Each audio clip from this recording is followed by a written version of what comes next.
Our project is on physically unclonable wireless systems for RF fingerprinting and physical layer security. The primary objective of the project is to enhance RF fingerprinting signatures for hardware-based authentication.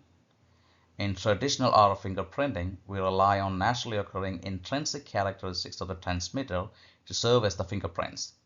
But such fingerprints are weak and unreliable in realistic channels. A possible solution to this problem would be to create synthetic signatures by adding randomness in hardware.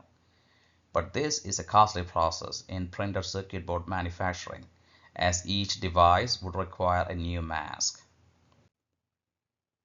Here we can see that for a genuine user, if the classifier correctly captures his signatures and classify him to his correct category, it is a successful authentication.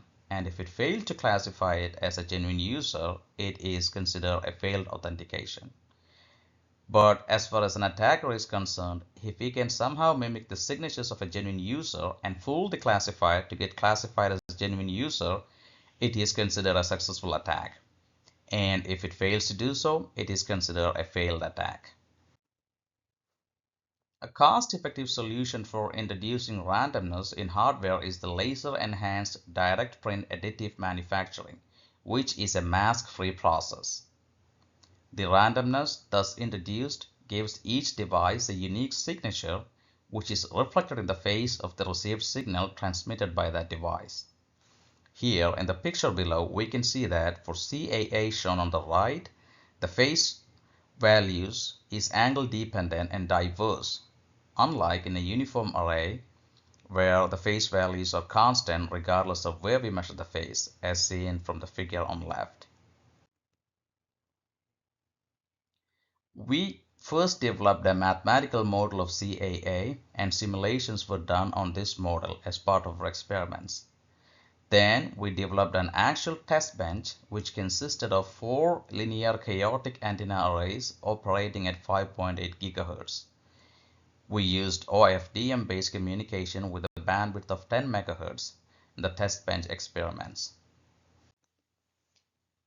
As can be seen from the results of the experiments, the traditional RF fingerprinting performs as good as CAA for higher values of channel coherent times or authentication duration, while for lower values of TC over TA, the chaotic antenna array outperforms traditional RF fingerprinting by a large margin.